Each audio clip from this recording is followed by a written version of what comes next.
Hello friends, मैं हूं सन्मय प्रकाश और आप देख रहे हैं यूट्यूब चैनल सरकारी जॉब न्यूज़। इस करंट अफेयर्स वीडियो में टॉप 10 इन्फॉर्मेशन है, एमसीक्यू है आपके एग्जामिनेशन के लिए। उनमें सबसे महत्वपूर्ण है राहुल गांधी का मामला। कांग्रेस लीडर राहुल गांधी की लोकसभा से सदस्यता समाप्त कर दी गई है।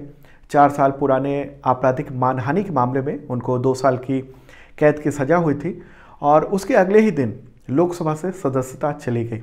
उनको अयोग्य घोषित कर दिया गया है, यानी अब वे वायनाड से सांसद नहीं हैं। कई सारे सवाल उठ रहे हैं इस पूरे मुद्दे पर और पक्ष और विपक्ष में डिबेट चल रहा है कि इतनी जल्दी ये फैसला क्यों हुआ, क्या हुआ और क्या स्थिति है उस पर। ठीक है, खैर इस वीडियो में हम जानेंगे आपके एग्जामिनेशन के लिए इंपॉर्टेंट जो मुद्दे हैं, जैसे राहुल गांधी की सांसदीय जाने का जो बारीक विश्लेषण है वो क्या है और संविधान के किस अनुच्छेद और कानून के तहत ये कदम उठाया गया है उनको डिस्क्वालीफाई करने का। ये मुद्दा चूंकि बहुत चर्चा में है इसलिए आपके एग्जामिनेशन के लिए महत्वपूर्ण हो जाता है। तो शुरू करते हैं दोस्तों बिना देर के हुए और पहला क्वेश्चन लेते हैं इससे रिलेटेड। संविधान के किस अनुच्छेद के प्रावधानों का प्रयोग करके राहुल गांधी को लोकसभा से अयोग्य ठहराया गया है, उनको अयोग्य घोषित कर दिया गया है? आंसर का अनुच्छेद 102। ठीक है, और अगर हम और डिटेल में जाएंगे तो आर्टिकल 102 का 1 उसका ई, ये जो अनुच्छेद है वो संविधान के पार्ट 5 के अंतर्गत आता है। तो लोकसभा अध्यक्ष ने और फिर सचिवालय ने राहुल गांधी के मामले में संविधान के इसी अनुच्छेद का उपयोग किया, इस्तेमाल किया और इस अनुच्छेद के तहत ही एक और संसद के द्वारा जो बनाया गया कानून है उसके तहत अयोग्य घोषित किया गया है। उसके बारे में जानते हैं अगले क्वेश्चन में, फिर डिटेल बात करेंगे। तो क्वेश्चन हुआ किस कानून के तहत राहुल गांधी को लोकसभा से अयोग्य ठहराया गया है? आंसर क्या होगा इसका? जन प्रतिनिधित्व अधिनियम 1951, इंग्लिश में कहेंगे इसे representation of the peoples act 1951। Okay, तो राहुल गांधी कहाँ से सांसद थे? वायनाड। ये कहाँ पर है? केरल। वहीं का लोकसभा क्षेत्र है वायनाड, वहीं से वो सांसद थे। और लोकसभा सचिवालय ने ये नोटिफिकेशन आप देख रहे हैं 24 मार्च को लोकसभा से अयोग्य घोषित कर दिया राहुल गांधी को। और अयोग्यता का जो फैसला है वो सूरत की अदालत द्वारा मानहानि के मामले में दोषी ठहराए जाने के ठीक अगले ही दिन ले लिया। बहुत फटाफट ये काम हुआ है। तो राहुल गांधी अपनी सजा के दिन यानी 23 मार्च से ही सदन से यानी संसद से अयोग्य घोषित हो गए। और अगर हम इस नोटिफिकेशन को और डिटेल में देखेंगे तो यहाँ साफ साफ लिखा हुआ है कि in terms of provisions of article 102(1)E। और क्या किया है इसमें बताया गया है कि section 8 of the representation of the peoples act 1951, तो इसके तहत इस कानून का उपयोग करते हुए ये अयोग्य ठहराया गया है। ठीक है, तो इस पर और डिटेल बात करते हैं। तो ये पूरा मुद्दा है, राजनीतिक रूप से पूरे देश में हलचल मची हुई है उस पूरे मुद्दे पर और राहुल गांधी ने ये मैसेज दिया है ट्विटर पे। अब बात करते हैं संविधान के अनुच्छेद 102 के बारे में। ये जो अनुच्छेद है वो संसद के किसी भी सदस्य से सांसदों की अयोग्यता से संबंधित है, यानी डिस्क्वालिफिकेशन से संबंधित है। और इसका जो भाग 1 है ये सांसद को अयोग्य घोषित करने के कारणों के बारे में बताता है। वजहें क्या क्या है? तो कौन कौन सी वजहें हो सकती हैं अयोग्य ठहराने के लिए? यदि वह भारत सरकार या किसी राज्य सरकार के तहत लाभ का कोई पद धारण करता हो, ऑफिस ऑफ प्रॉफिट। यदि वह अदालत के द्वारा मानसिक रूप से अस्वस्थ घोषित कर दिया गया हो, यदि वह दिवालिया हो, यदि वह भारत का नागरिक नहीं हो या स्वेच्छा से किसी दूसरे देश की नागरिकता उसने प्राप्त कर ली हो या दूसरे देश के प्रति निष्ठा और पालन करने की शपथ ले ली हुई हो। ई है यदि संसद के द्वारा बनाए गए किसी कानून के द्वारा उसे अयोग्य घोषित किया जा सके। ओके, तो राहुल गांधी के मामले में ये आर्टिकल 102(1) का ई इस्तेमाल किया गया। ठीक है, अब संसद के द्वारा किस कानून के तहत अयोग्य घोषित किया गया है? तो वो कानून ये है जन प्रतिनिधित्व अधिनियम यानी representation of the peoples act 1951। ये क्या है? ये जो अधिनियम है उसमें संसद के सदनों और प्रत्येक राज्य के विधान मंडल के सदनों में चुनाव के संचालन के लिए कानून है। और ये जो कानून है वो तमाम सदनों के लिए सदस्यता, योग्यता, अयोग्यता, चुनाव में उससे संबंधित भ्रष्टाचार के आचरण, अपराध और उससे पूरे मामले से संबंधित है। तो अब सवाल होता है कि जनप्रतिनिधित्व कानून की किस धारा के तहत ये कार्रवाई की गई है, तो वो है धारा 8(3). इसमें क्या कहा गया है? इसमें ये कहा गया है कि किसी भी अपराध के लिए दोषी ठहराए गए अगर व्यक्ति है और उसको साथ में 2 साल या उससे अधिक की कैद की सज़ा है, तो उस व्यक्ति को सज़ा की तारीख से ही अयोग्य घोषित कर दिया जाएगा और उसकी रिहाई के 6 साल की अवधि तक के लिए वो अयोग्य रहेगा, यानी वो चुनाव भी नहीं लड़ सकता है व्यक्ति जब रिहाई हो जाएगी उसके 6 साल तक। अब सवाल है कि अयोग्यता कैसे काम करती है? देखिए, अयोग्यता को उल्टा भी जा सकता है। क्या क्या मतलब इसके बाद अब क्या क्या ऑप्शन बचते हैं राहुल गांधी के पास कानूनी जो प्रावधान है उसमें? तो उसमें क्या है, अयोग्यता को उल्टा किया जा सकता है यदि कोई उच्च न्यायालय सजा पर रोक लगाता है या सजा याफ्ता जो विधायक है या सांसद है उसके पक्ष में अपील का फैसला करता हो। मतलब कि सजा का रोक जो केवल दंड प्रक्रिया संहिता यानी CRPC की धारा इतने के तहत सजा निलंबन नहीं, मतलब अगर स्टे लग जाता है उस आदेश पर, यानी जैसा कि राहुल गांधी के मामले हुआ, सूरत की अदालत ने जो फैसला सुनाया है उस पर अगर ऊपरी अदालत स्टे कर देती है, उसको रोक देती है, तो फिर ये अयोग्यता का मामला पलट भी सकता है। ऐसा हुआ भी है। किस मामले में?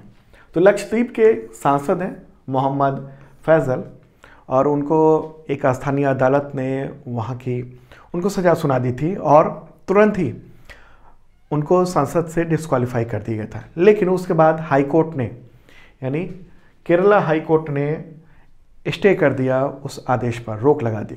उसके बाद इन्होंने अपील की हुई है संसद से यानी लोकसभा से कि उनको लोकसभा सेक्रेटेरिएट उनको फिर से बहाल करें यानी सांसद के तौर पर।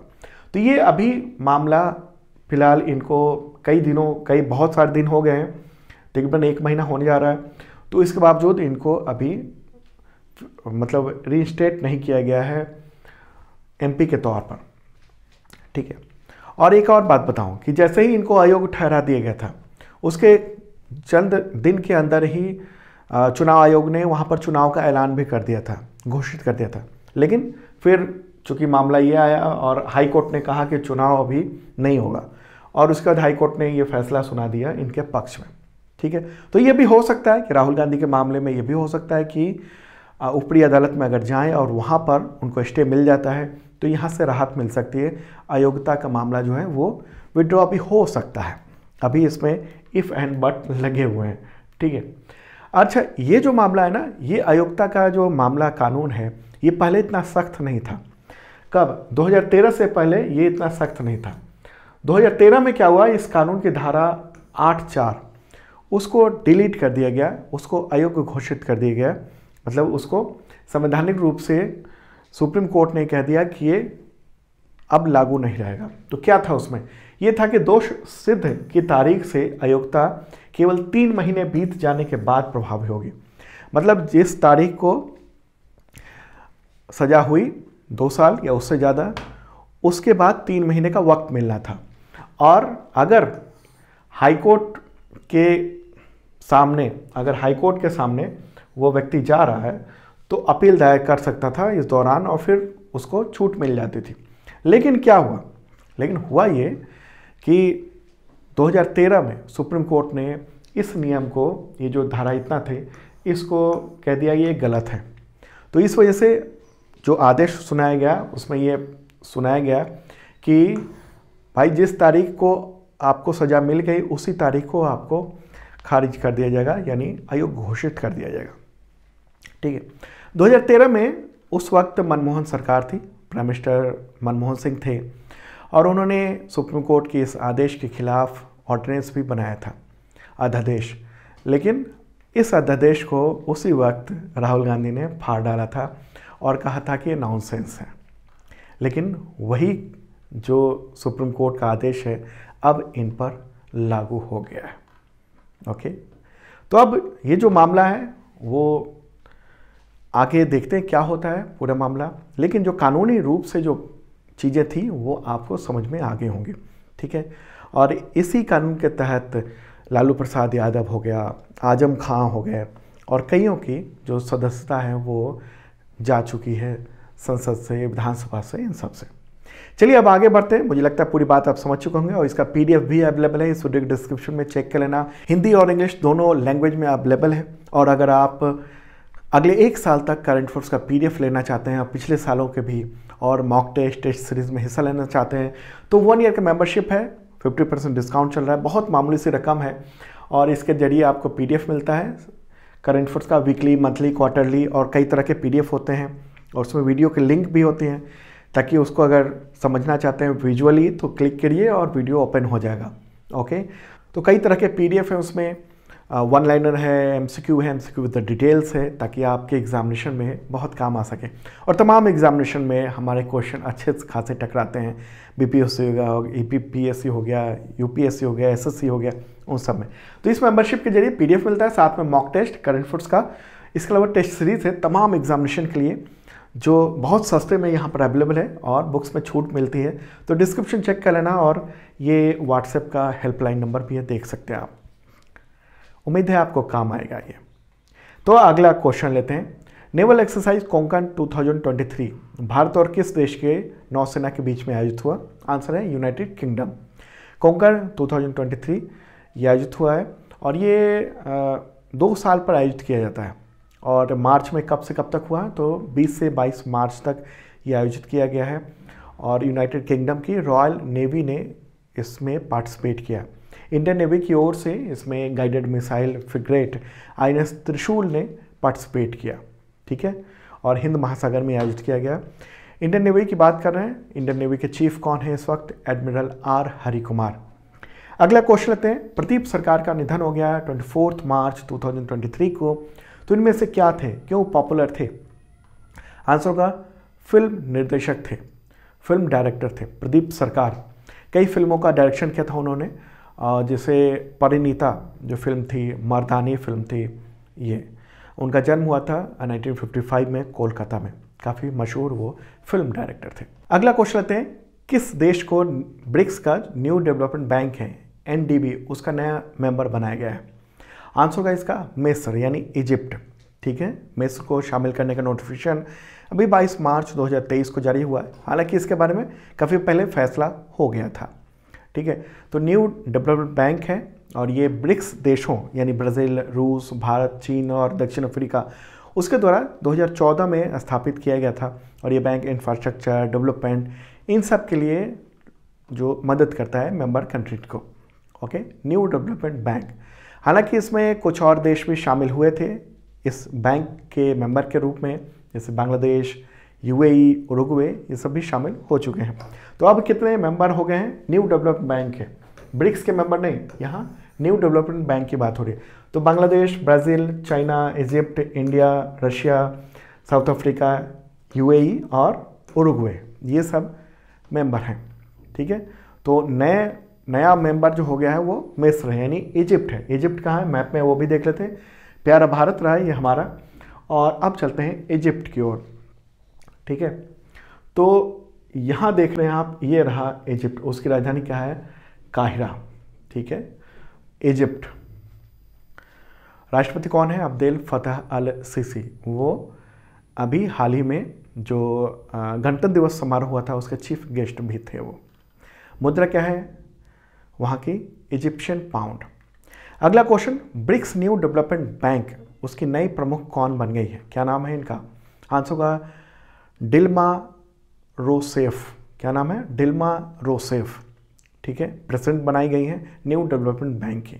वो ब्राज़ील की पूर्व राष्ट्रपति हैं, ओके, और अब न्यू डेवलपमेंट बैंक की नई प्रेसिडेंट बन गई है वो। अगला क्वेश्चन लेते हैं। भारत में इंटरनेशनल कम्युनिकेशन यूनियन यानी ITU का रीजनल ऑफिस कहाँ पर ओपन किया गया है? आंसर होगा न्यू दिल्ली में। प्राइम मिनिस्टर नरेंद्र मोदी ने 22 मार्च को इसका उद्घाटन किया उन्होंने, ठीक है। नया सेंटर खोला गया है, रीजनल सेंटर है। ITU जो है वो इंफॉर्मेशन एंड टेलीकम्युनिकेशन टेक्नोलॉजी के लिए संयुक्त राष्ट्र की एक विशेष एजेंसी है और मुख्यालय स्विट्जरलैंड में है। तो भारत में भी एक रीजनल ऑफिस खोला गया है यहाँ पर। कहाँ पर? तो न्यू दिल्ली में महरौली में ये ओपन किया गया। और ये जो ऑफिस है रीजनल ऑफिस वो इंडिया, नेपाल, भूटान, बांग्लादेश, श्रीलंका, मालदीव, अफगानिस्तान और ईरान की ज़रूरतों को पूरा करेगा। अगला क्वेश्चन, सऊदी अरब ग्रांड प्रिक्स 2023 उसके विजेता कौन हैं? आंसर होगा सेर्जियो पेरेज। क्या नाम है? सेर्जियो पेरेज। तो पहले स्थान पर वो रहे हैं, मैक्सिकन रेसर कार ड्राइवर हैं और रेडबुल के लिए ड्राइव करते हैं। दूसरे स्थान पर मैक्स वेस्टपेन रहे। अगला क्वेश्चन, अंतर्राष्ट्रीय अजन्मे बच्चे का दिवस कब मनाया जाता है? आंसर होगा इसका 25 मार्च को। और ये दिवस जो है वो पोप जॉन पॉल द्वितीय उनके द्वारा स्थापित किया गया था ये दिवस। उद्देश्य ये कि अजन्मे बच्चों की सुरक्षा, गर्भपात के बारे में जागरूकता फैलाना, इन सब के लिए। ठीक है। और थीम क्या है 2023 की? आप देख रहे हैं, हर जीवन कीमती है, अजन्मे का जश्न। अगला क्वेश्चन लेते हैं, हिरासत में लिए गए और लापता स्टाफ सदस्यों के साथ एकजुटता का अंतर्राष्ट्रीय दिवस कब मनाया जाता है? आंसर होगा 25 मार्च को। ये दिवस संयुक्त राष्ट्र के द्वारा घोषित है, 25 मार्च को मनाया जाता है। तो दोस्तों ये था इंपॉर्टेंट करंट अफेयर्स, और जिन लोगों ने सब्सक्राइब नहीं किया ज़रूर कर लेना। बेल आइकन दबाएंगे तो नोटिफिकेशन भी आपको मिलने लगेगा वक्त पे, और इसे शेयर जरूर कर दीजिए। आपसे एक ही अपील है, तमाम मित्रों को बहुत ही इंपॉर्टेंट इसमें इंफॉर्मेशन दी गई है आपके एग्जामिनेशंस के लिए। तो मिलते हैं कल मॉर्निंग को सुबह 7 बजे। लेकिन कल यानी संडे को जो वीडियो आएगा वो वीकली करंट अफेयर्स का आएगा। तो पूरे सप्ताह की एक समीक्षा होगी और वहाँ संक्षेप में हम पूरे सप्ताह के जो इम्पॉर्टेंट करंट अफेयर्स है उस पर चर्चा करेंगे, वो देखना मत भूलना। और फिर मंडे से डेली सुबह 7 बजे जो डेली का जो करंट अफेयर्स है वो सब आप देख पाएंगे। तो अब मिलते हैं कल मॉर्निंग को।